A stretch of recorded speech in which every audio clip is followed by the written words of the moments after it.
একটা বড় আম বাগানের ভিতরে জায়গাটা ফাঁকা পড়ে থাকে, কিন্তু এই বাগানের মালিক খুব সুন্দর একটা বুদ্ধির মাধ্যমে পুরা বাগানে সরিষা বুনে দিয়েছেন এবং সরিষার ব্যাপক ফলন হয়েছে। আপনারা দেখতেই পাচ্ছেন পুরা বাগানে সরিষা এবং সরিষার ফুল। হ্যাঁ, আমের সময়ে যথাসময়ে আম ধরবে।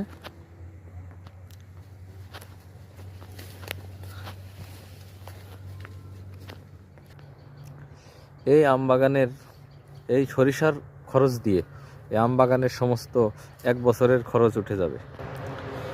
আসলে এটা কৃষি সম্প্রসারণ অধিদপ্তরের তেল ফসল উৎপাদনের যে একটা ম্যানিফেস্টো, তারা সর্বত্র সরিষা অনাবাদি পতিত জমিতে চাষের মাধ্যমে তেল উৎপাদনের যে একটা নতুন